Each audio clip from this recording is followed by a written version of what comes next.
C'est aujourd'hui que s'ouvre à Québec, à l'Assemblée nationale, une commission parlementaire qui va se baser sur se porter en fait sur le recyclage et la valorisation du verre. Il sera notamment question de la consigne pour les bouteilles de verre. C'est un débat qui dure depuis déjà plusieurs années. On en discute ce matin avec Karel Ménard, et les directeurs généraux du Front commun québécois pour une gestion écologique des déchets. Monsieur Ménard, bonjour. Oui, bonjour. Donc, est-ce que c'est vrai d'abord que près de la totalité du verre va finir par se retrouver dans le fond des dépotoirs? Bien, malheureusement, c'est exact. Là, c'est autour de 75 sinon plus, du verre qu'on récupère à travers la collecte sélective, donc le bac de récupération, qui finit sa vie dans nos dépotoirs au Québec, oui. Donc, vous suggérez quoi comme changement, là? Bien, en fait, pour avoir du verre de bonne qualité, il n'y a pas 36 000 solutions, c'est au niveau de la collecte. Donc, nous, on pense qu'une consigne sur les bouteilles de vin et de spiritueux de la SAQ, parce que ça représente plus de 50 des contenants de verre, devrait être instaurée. Donc, ça réglerait une partie du problème. Et ensuite, il y a d'autres solutions, comme par exemple l'apport volontaire. Donc, de plus en plus au Québec, des municipalités se dotent de conteneurs dans lesquels des gens peuvent aller déposer des contenants de verre. Ça peut être des bouteilles de vin, mais ça peut être aussi des pots de cornichons, des pots de confiture, et ça fonctionne très bien. L'idée, c'est d'avoir une collecte séparée pour le verre. J'ai l'impression qu'on en parle depuis déjà tellement longtemps. Qu'est-ce qui fait qu'encore aujourd'hui, on est en 2019, puis on ne semble pas avoir progressé dans ce dossier-là? Ben, c'est qu'il y a beaucoup de lobbies, si je pourrais dire. Il y a 10 ans, j'étais à Québec comme aujourd'hui pour une commission similaire qui parlait notamment de la récupération et du recyclage du verre.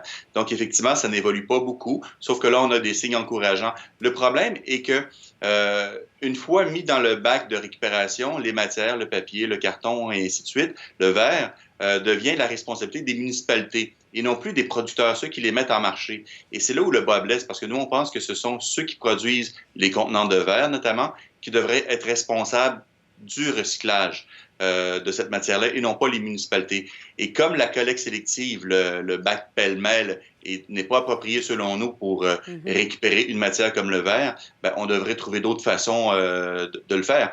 Que ce soit la consigne ou une autre méthode, nous, c'est pas la façon de récupérer qui est importante, c'est le résultat. Donc, que le verre soit effectivement recyclé sous forme de verre, ce qui actuellement ne peut pas être le cas, n'est pas le cas pour le verre récupéré à travers la collecte sélective, mais l'est avec le système de la consigne, parce que ce sont deux systèmes de récupération.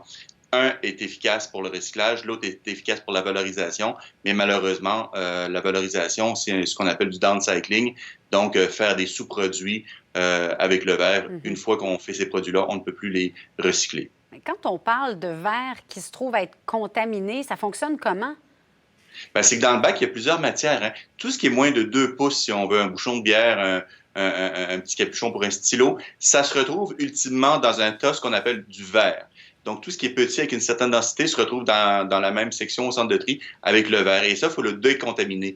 Mais ce qui est le plus difficile à extraire de ce tas de matière qu'on appelle du verre, c'est des éléments comme ce qu'on appelle les infusibles. La brique, la porcelaine et la céramique. Ça, c'est très dur à séparer du verre. Mais malheureusement, comme son nom l'indique, les infusibles ne peuvent pas fondre. Donc, si on fait une bouteille de verre avec, par exemple, de la porcelaine dedans, ben, la bouteille n'est pas propre à être mise sur le marché. La bouteille va éclater éventuellement lors de sa production. Et ça, c'est très dur à retirer.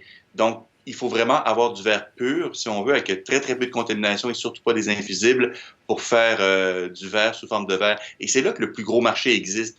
Donc, les marchés sont là pour le verre, mais il faut encore que le verre soit de bonne qualité. OK. Si on se compare, par exemple, à ailleurs, ce qui se fait, est-ce qu'on est bien en arrière au Québec?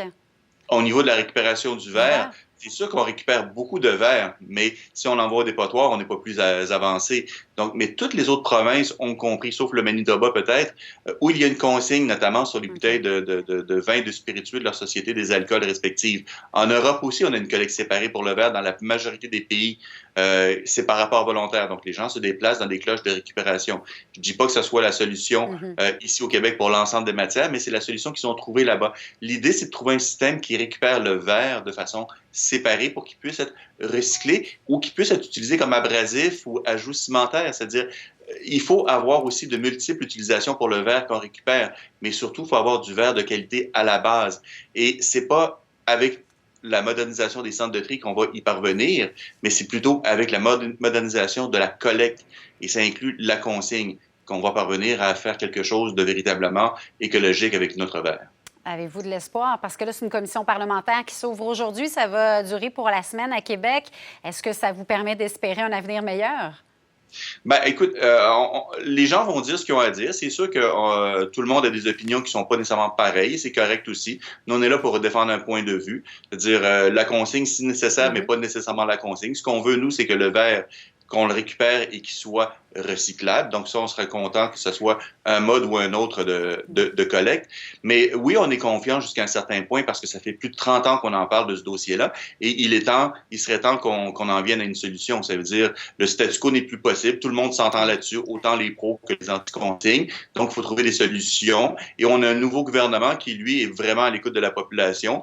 Et je crois qu'au niveau de l'environnement, il a compris qu'il y a des gestes à faire, notamment au niveau des matières résiduelles et notamment au niveau de la récupération du verre. Comme 95 de la population est en faveur de la consigne sur les bouteilles de vin et de spiritueux de la SAQ, ben nous, on est confiants que le gouvernement les écoute et aille éventuellement dans ce sens-là. On va suivre ça, cette commission parlementaire qui s'ouvre à Québec. Merci beaucoup, M. Ménard, d'avoir été avec nous ce matin. Merci à vous. Bonne journée. Bonne journée.